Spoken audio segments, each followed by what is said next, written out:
Welcome to Local Point, your life, your stories, with your host, David Gale.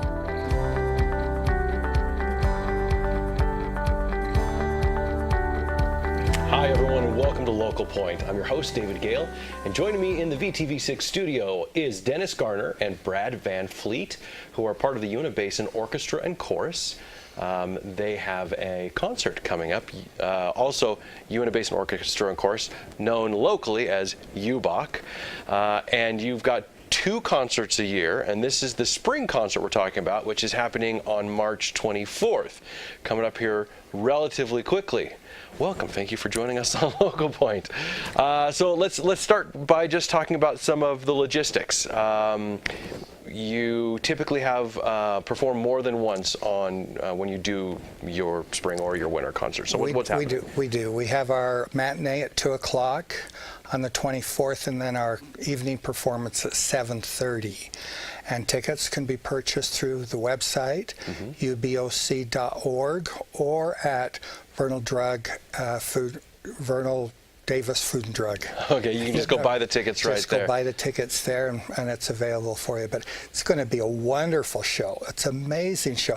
I don't know how these people come up with good music so many times. This is our 10th concert. That's incredible. That's a milestone for you. It is. I remember when the very first, I apologize for cutting you off, but I remember when the very first concert got put together, there was a lot of thought of, could the Uintah Basin actually have enough talent to support an entire orchestra and a chorus, right? And it seems like that it just gets better and better and better each year. So what is the theme for this year's concert? Okay, we've got a couple of guests that are going to be working with us this year. We've got a guest conductor. His name is Dr. James Franklin. He is from Texas. Okay. Amazing fellow. He conducts all over the United States. He's also a professional singer and sings in choirs and for concerts and stuff. And he's bringing his wife, Nicole Franklin, and she's a professional soprano. So she's going to come and perform with us on it. And he's picked music by American composers. Okay. It's going to be wonderful. If you like music, you're going to love this one. Let me give you an example of some of them. Please do. West Side Story Overture. Oh, nice. As soon as it starts, everybody your feet knows are that. Tapping. Battle Hymn of the Republic. That's good American classic. One of everybody's favorite. Yeah. The Lord is My Shepherd. It's not the traditional one, but it's a different arrangement and melody, but it's very tender and very good. And then there's an American songbook that's a medley, and Nicole is going to be singing a lot of the parts there, but they have a couple of numbers from Sound of Music, State Fair. They're going to, True Love's in it. Cole Porter, Night and Day is in it. A couple of Gershwin songs, Fascinating Rhythm and I've Got Rhythm. So That's wonderful. So great. And even some Irving Berlin, Cheek to Cheek and Change Partners. Fred Astaire was so popular with some of those songs. So that's just that one segment. And so if you like music and you like to listen to classics from the America, you're going to love this concert. And even if our viewers out here don't think that they like American classic music, I think that they will find that almost every single one of those songs that you name, when they hear it, they'll go, oh wait, I know that. Yeah. It's so much music that's been a part of our culture for so long, that's been embedded in movies and TV shows and commercials and other things, that you'll hear the music and you'll be familiar with all of this. This is going to be now you said this was just one segment. That one segment is the American Songbook with all of those Broadway show and movie shows. Okay. But the others are The Lord's My Shepherd, Battle Hymn. That's the full thing for that one, and that's a keeper. Everybody loves that one. Same with the West Side Story Overture. So plus a lot of other numbers and stuff that I think are wonderful. How did you guys find this gentleman, Dr. Franklin, and his wife, and how did they get? We've had people from Utah. We've had Dr. Bankhead. Yeah, so he's our connection. If you remember Boyd Edwards, that's yes, of course, a name that a lot of people in the community remember. He's the one that founded the Uintah Basin Orchestra and Chorus, and he was the president of the USU campus here. And he was in contact with Dr. Bankhead, who was the music department head of USU in Logan. That's right. At the time. Craig Jessup, the last Motab conductor, that's right. is part of that music program at USU, so that was the connection to get him out. And right. Bankhead's been in the business for decades. Forever, and knows these people. Tony Maiello, one of the guys that came out from DC when we did a Christmas concert a couple years ago. Bankhead worked with him out in DC when he was conducting the United States Air Force band there in Washington, DC. These are guys that he knows. And that's what's cool. You mentioned that out in the Basin, this little teeny town, we have enough talent to do this. It's kind of miraculous to have someone like that to back us up. He's a world-class conductor. And come watch the concert. Sometimes in our own rehearsals, we kind of get it together and doesn't actually start sounding recording quality until he comes with his experience and his direction. Right, right. And so to lead off of that, the guest conductors, Dr. Franklin and his wife, Nicole, are some of the very best vocal clinicians in the country, and he plays with this the East Carolina University choral. They're internationally acclaimed. That's amazing. That's who we've got coming out here in little teeny tiny corner of eastern Utah. Yeah. So I've got a couple questions about how you work with him that long distance, but we've got to take a quick break. So stay with us. We'll talk more about UBOC, the concert coming up on the 24th, and how you can go see it and maybe even get involved. We'll be right back.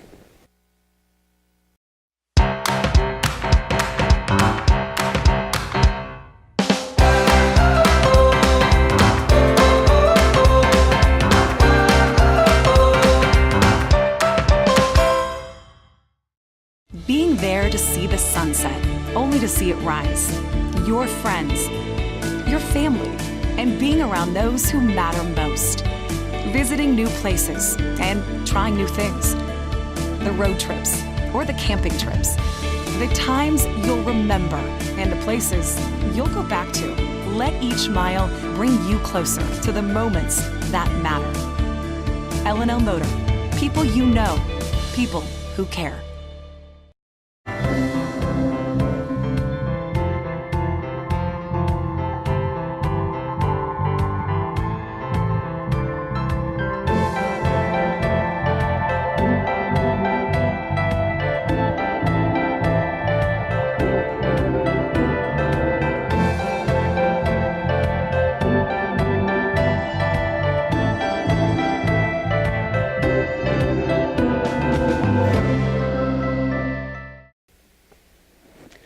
Welcome back to Local Point. We have with us members of UBOC, Uintah Basin Orchestra and Chorus, and we're talking about their concert that's coming up on March 24th, and it's all American classic music. We've got some amazing people coming out from Texas.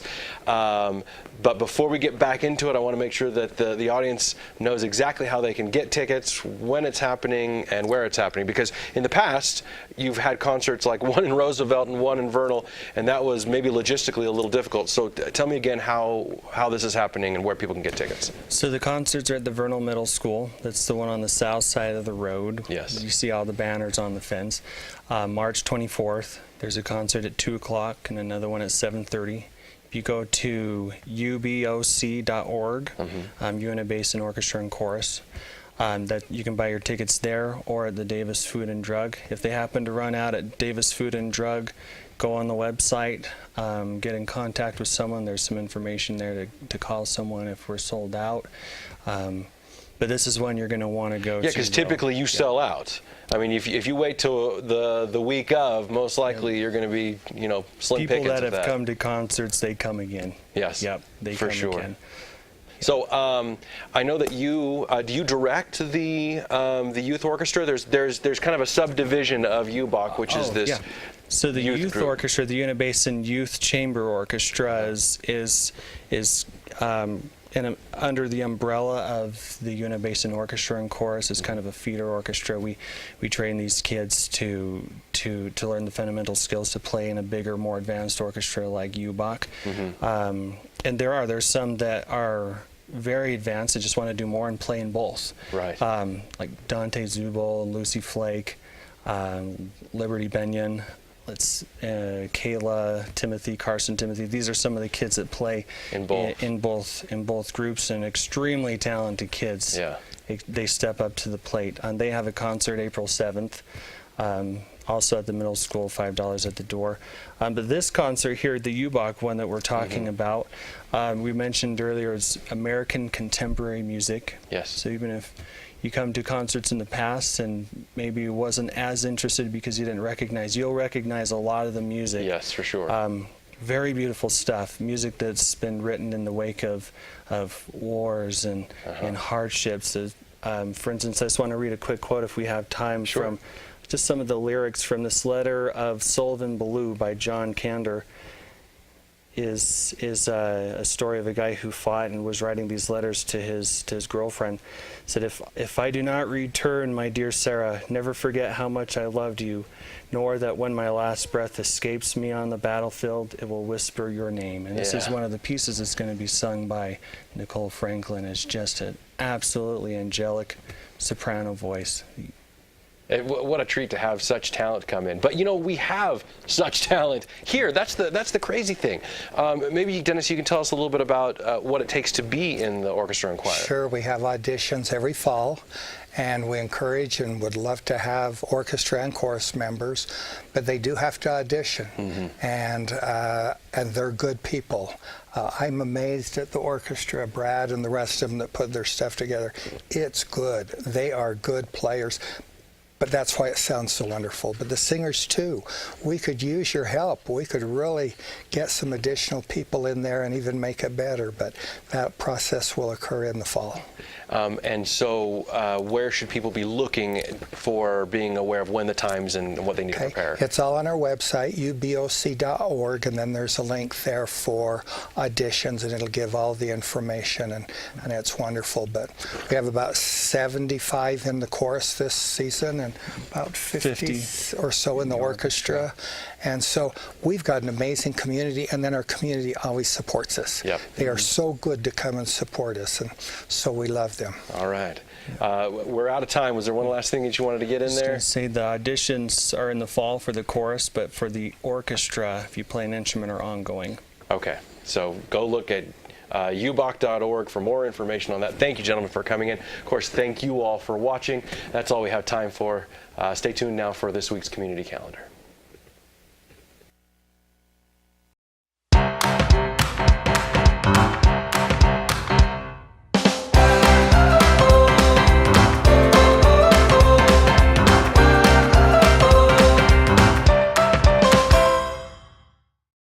Being there to see the sunset, only to see it rise. Your friends, your family, and being around those who matter most. Visiting new places and trying new things. The road trips or the camping trips. The times you'll remember and the places you'll go back to.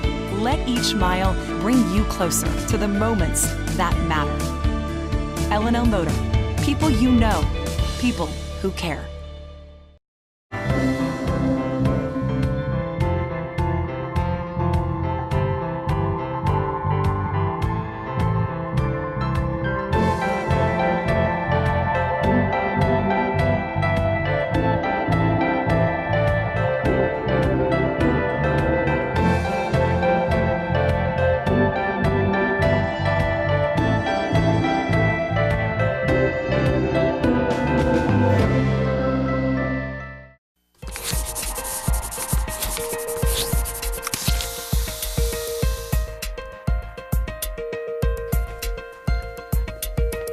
Hello, denizens of the Uintah Basin, and welcome to this week's community calendar presented by the Vernal Area Chamber of Commerce, who are building commerce one member at a time. Visit a chamber member to find out more. Let's take a look at this weekend schedule, shall we? Starting Friday, March 2nd, opening night. Oh, I've been waiting for this. It's finally time. Uintah High Theater performing The Hunchback of Notre Dame, running the 2nd, 3rd, 5th, 6th, 8th, 9th, and 10th, which is not a long time. It's basically 2 weeks. So make sure you get your tickets early, you can go to Vendini or at the Uintah High Theater website. I'm going to tell you a little bit more about this show in a second. Let's talk about what else is happening this weekend before I get to that. Saturday, March 3rd, Uintah High performing, of course, Hunchback again. Also, it's the Vernal Rotary Casino Night. Exciting times start at 5:30 p.m. Tickets are $30 a person. It's happening at the Uintah Conference Center, and they got games. You get to eat some food, you get to have fun, win some prizes. Awesome stuff. Also on Saturday, March 3rd, the Ouray National Wildlife Refuge. We told you about this last week. They're holding another bald eagle viewing. It's your last chance. You go out there, 8 a.m. to noon. They give you a little pin, if they have any left, and then you get to see bald eagles. Lots of fun. I'm pretty sure they have people there on hand who are experts who can tell you all about them. Also happening Saturday, March 3rd, it's the annual Dr. Seuss celebration at the Roosevelt Library. You go there starting at 10 a.m. and they're going to have brunch, story time, and crafts. I'm not positive that they're allowing dressing up. They did last year. Last year they're like, hey, come dressed up as your favorite Dr. Seuss character. I have a feeling that they'll probably be okay with it. Last week I told you about one of my favorites, Yertle the Turtle. This week I'm going to tell you about another one that I remember as a kid, Marvin K. Mooney. I don't remember what the book was about, but it was Marvin K. Mooney, Will You Please Go Now? Apparently it's about a book, it's a book about telling somebody to leave. I don't remember. Somebody's going to have to write a little here and tell me. Lastly, Saturday, March 3rd, the Ashley National Forest is hosting a free public workshop. It's your chance to go to a workshop and to help shape the future of rangeland use in the coming years. So go out to that. Okay, now let's move on to next week. Watch what happens as we push this in. Oh my heavens, there's nothing here. But there actually is. The only thing that you see we have going on, Uintah High Theater presenting the Hunchback of Notre Dame, right? Well, this is happening Monday. We should have put it up on all of these. We just put it up once. We're like, whatever, it's the only thing going on. It's going to be happening Monday and Tuesday. Skip Wednesday. Don't go Wednesday. They won't be there. But then again, Thursday, Friday, and Saturday. So let me tell you about Hunchback. The very, very little that I know. First of all, I know that it's directed by Chris Piner, choreography, Barbara Piner, and that they do an incredible job every year. There's no such thing as going to a show by the Piners and not being wowed. The second thing I know, it's the Hunchback of Notre Dame. It's going to have amazing music. Third thing I know, I saw pictures, maybe you've seen them too on Facebook, pictures of some of the sets. Holy Toledo, I don't know how I don't know how he does it. They do it. Incredible, just huge and beautiful. And it looks like you're at Notre Dame, except for, nobody's speaking French. All right, so that's what we got going on. Obviously, if there's something going on in this period of time that you know about, especially on these days here, let us know. I'll give you a phone number at the end of this thing that you can call so we can put those in there for next week, right? Let's look at the weather. All right, so we've had it's kind of up and down weather. Friday and Saturday, your highs are going to be in the high 40s. It's actually pretty warm here on Friday and Saturday. But look what happens. You got some clouds that come in, and both Friday and Saturday also have some wind coming in, about 12 miles per hour. What they do is they push in this cold front, which starts temperatures dropping. On Sunday, you got about a 60% chance, that's a really good chance, of snowfall in the Uintah Basin. That's mostly going to be happening probably in the morning time on Sunday, which means the roads, when you get up in the morning, a little slick, be careful. Your lows, of course, averaging 31 to start with. Averaging, well, that is your lows, 31. But then it immediately drops down, and it drops down into the next week. As we push into next week, you'll see that after Monday, it starts to go back up again. Here comes next week. Boom. Oh, that's beautiful. Good job, guys. Lows here in the mid-teens start to build back up again into the mid-20s, and your highs that had dipped down into the low 30s start pushing back up to the high 40s again. You do have some partly cloudy skies that come in here. The next chance for precipitation after Sunday, of course, is going to be like Saturday. Maybe like a 20% chance there on Saturday. Of course, that can change in the week and a half it's going to take before we get to that date. But not a whole lot of wind. And just, kind of cruising right around there in the 40-degree area. All right, let's take a look at some events you can get the family out to beyond this next week, starting with the 5 Disciplines of Marketing. That's a seminar on March 22nd. Then the 25th Annual Home and Garden Show will take place on March 24th and 25th, which is convenient because it's the 25th annual one. That's happening in Western Park. And then the Uintah Basin Education Summit is happening on March 24th at the Uintah Conference Center. Also, this one, I got April 14th, Icebreaker Triathlon. I'm going to tell you a little bit more than you probably want to know about this, because we're going to talk a lot about it later. But you still have a chance. If you've ever in your life thought, maybe I want to do a triathlon, maybe this is the perfect one to go to, because it's a nice short swim in a pool indoors, and then you do a bike ride, and then you do a run. It's like an 8-mile bike ride, a 3-mile run. It's like 5 or 6 times in the pool. You can start training right now. You're watching this now. You can go, you know what? A month-ish away, I could train and I could be ready for that. And then that'll give you an opportunity to go do like a real triathlon. It is a real triathlon. I just mean like what they call a sprint triathlon. This is an introductory Icebreaker Triathlon. It's a lot of fun. Happens at the Uintah Rec Center. At the end of it, everybody's cheering and having a good time, and they give you like donuts and hot chocolate and regular chocolate and milk chocolate. Anyway, and you should feel good about it because you just did a triathlon, and you can tell people, I did. Like I said, more information than you wanted to know about a triathlon. I've just done this before, and it's a hoot. It's worth doing. I think they have a kids version of it as well that happens like later in the day or the day before. So have your kids do it. All right, those are the events we have for this week's show. If you have an event, like I said, and you want us to put it up there, let us know. You can leave a comment. Hey, Dave, this is what's going on. I'll read those things. These guys know. Say, put that in there. Or you can call us at 435-781-1902. Thank you very much. We will see you here next week. Roll and graphic.